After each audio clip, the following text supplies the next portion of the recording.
नमस्कार दोस्तों, कैसे हैं आप लोग। सब कुशल तो होंगे। दोस्तों, आज हम आपको ले चलते हैं जिला रुद्रप्रयाग के अंतर्गत ऊखीमठ में, जहां पर श्री अष्टभैरव का विशाल मंदिर है और उस मंदिर की पूजा अर्चना करते हैं ठाकुर दीपक सिंह कुंवर जी, जो मूल रूप से कांसवा गांव के हैं, जो जिला चमोली के अंतर्गत आता है। इनको अष्टभैरव की इतनी बड़ी सिद्धि है कि आपकी जन्म कुंडली को देखकर आपका वर्तमान व भविष्य के बारे में बताते हैं ज्योतिषाचार्य ठाकुर दीपक सिंह कुंवर। तो ले चलते हैं हम आपको ऊखीमठ।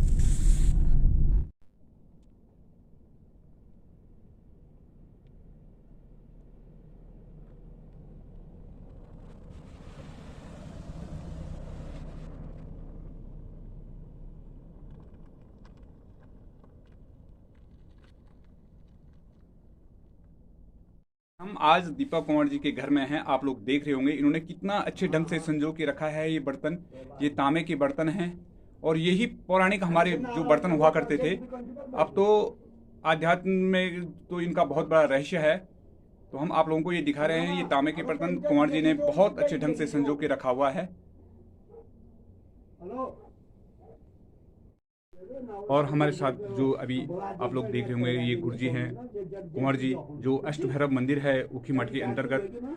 तो बहुत बड़ा मातम्य है। हम आपको दर्शन भी करवाएंगे उस भगवान अष्टभैरव मंदिर का, कि जहाँ पर इन्होंने अपने सिद्धि प्राप्त की है। और आज दूर दराज क्षेत्रों से लोग अपनी जो मनोकामनाएं हैं, अपनी जो इच्छाएं हैं, उनको लेकर के इस मंदिर के दर्शन करने के लिए आते हैं। तो हम आज गुरुजी के साथ इस मंदिर में हैं और आप लोगों को भी हम इनका दर्शन करवाएंगे। ये अष्टभैरव के नाम से है और यहाँ पर बहुत सारे लोग अपने मन्नतें लेके आते हैं और जिनकी मनोकामना पूर्ण होती है। तो आज हम आप लोगों के को दिखा रहे हैं ये अष्टभैरव का जो मंदिर है।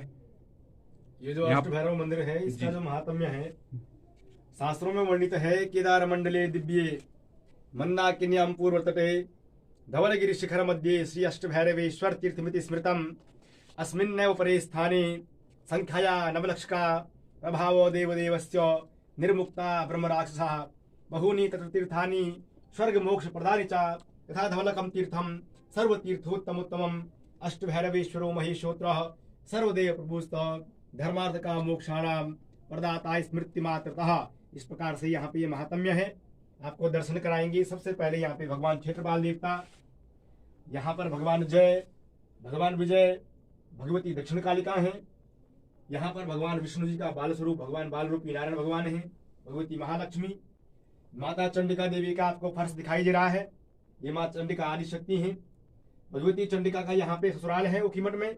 और बड़मापट्टी में देवी का मायका है। विशेष रूप से स्यूर, कूड़ी, अदुली, डांगी, सिनघाटा, कोटी, डोभा और डडोली, इसके अंतर्गत किरोड़ा, मरोड़ा, स्वाड़ा, नौगांव, उत्तरसू, डंगवाल गांव, मुन्ना देवल, धैरांजी, बांध, जखोली, उत्तरसू, डोबलिया, इन गांवों में जो है जखन्याल गांव, इन गांवों में देवी का मायका पड़ता है। बड़मापट्टी के 22 गांव में और सूरपट्टी का फुटगढ़ मंडल में देवी का मायका पड़ता है। तो टोटल 22 गांव है।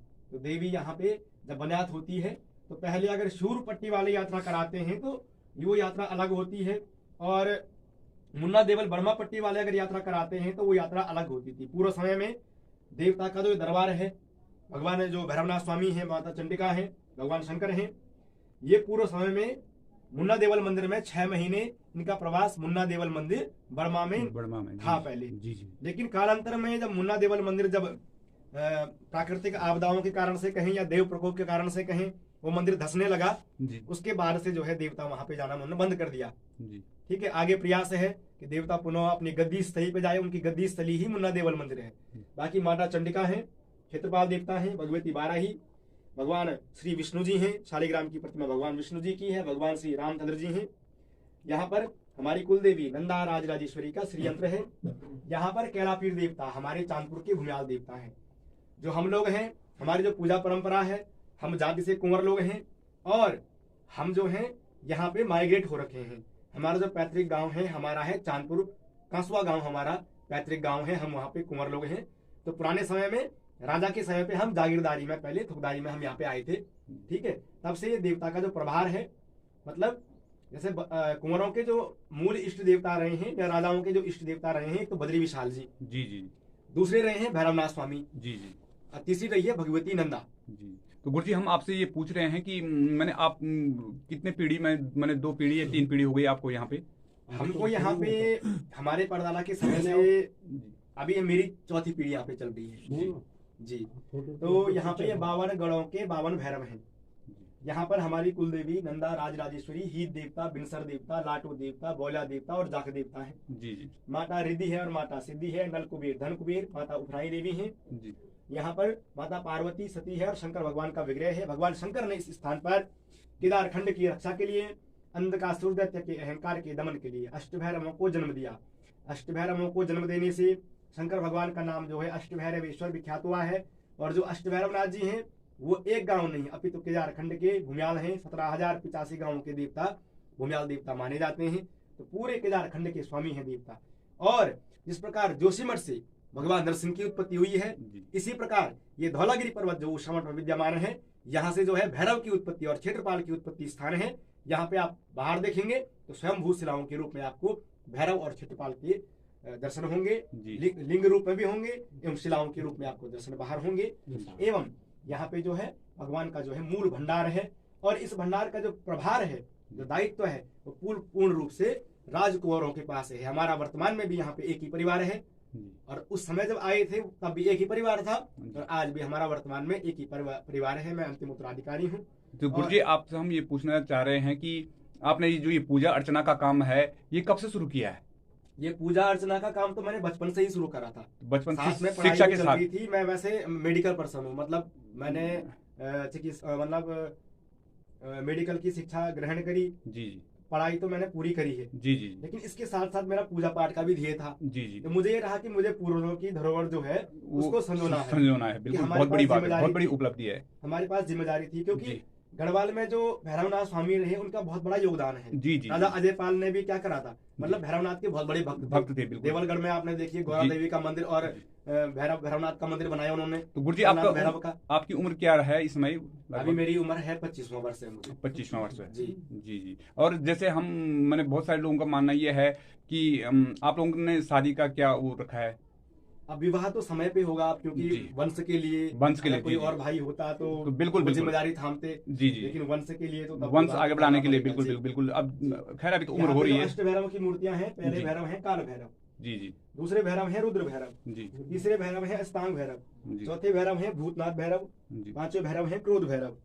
छठवें भैरव उन्मत्त भैरव, भीषण और संहार भैरव जी। आपको जो यहाँ पे प्रॉपर्टी मिलेगी ये सारी राजवंशी प्रॉपर्टी है, पुरानी जो हमारे राजकुमारों की है जी। और ये पुराने हमारे अस्त्र थे, राजवंशी है। ये राजवंशी तलवार है, ये हम कुंवरों की तलवार है जी। ये तलवार भी चांदपुर से आ रखी है जी, आप दर्शन कर सकते हैं। ये बहुत प्राचीन तलवार है जी। ये चांदपुर से आए हैं। हाँ, कांसवा से ये तलवार आ रखी है जी। ये हमारे पूर्वजों की धरोहर है जी। ये तलवार हो गई। बहुत अस्त्र हैं हमारे पास तो जी, पुराने समय के जो अस्त्र हैं जी, मैं आपको दिखाता हूँ। आप ये देख सकते हैं ये परात, ये अष्ट धातु की है जी। और ये दी है स्वस्ति श्री महारानी छोटी कटौश ने चढ़ाई थी केदारनाथ में, नेपाल की महारानी ने जी। संवत 1824 में भेंट करी थी जी। अष्ट धातु की परात है जी। तो यहाँ पे जो भी बर्तन आपको मिलेंगे जी, ये सारे राजशाही बर्तन मिलेंगे आपको पुराने समय के। और पुराने अस्त्र शस्त्र जो हैं अब तो देवताओं के पास पूजा में रख दिए जी। लेकिन ये पुराने युद्ध के अस्त्र हैं सारे जी। आप इनके दर्शन कर सकते हैं। ये हो गए, ये जब राजवंश था तब से ये हथियार, ये गढ़वाल राजवंश से ये हथियार चल रहे हैं जी। ये पुरानी धरोहर है, आप लोगों ने इसको संजो के रखा हुआ है जी। और ये पुराने ठोकदारी के समय पे जो पहले जी ये मिलते थे ना, ये बार जैसे जी, ये 2+2 शेर, एक पाथी का ये है और एक पाथी का ये, कर वसूली के लिए अगर एक वो दे दिया तो 2 वसूल करते थे इसको जी। ये आपने पूरा संजो के रखा हुआ है? ये हमने सारा संजो के रखा है। बहुत बड़ी उपलब्धि कर रखी है गुरुजी आपने, बहुत बड़ी। इस उम्र में जिसका आपने आस्था और विश्वास। तो दोस्तों आप इस चैनल को जरूर सब्सक्राइब करें।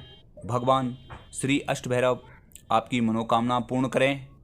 और इसके साथ हम आपको दिखाते हैं कि ऊखी मठ के अंतर्गत जहाँ पर भगवान केदारनाथ की शीतकालीन पूजा होती है उसके सामने पे ये विशाल काई जो ये पत्थर है, इस पे शिवलिंग बना हुआ है। और शिवलिंग के साथ ही इस विशाल काई पत्थर पे भगवान अष्ट भैरव जी की जो ये प्रतिमा है इसका भी दर्शन करवाते हैं हम आप लोगों को।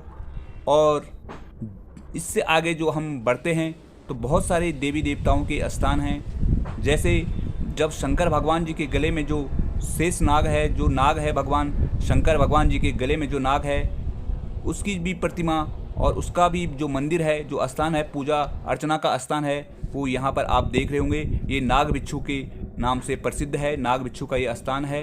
तो आप लोग एक बार चैनल को ज़रूर सब्सक्राइब करें। धन्यवाद।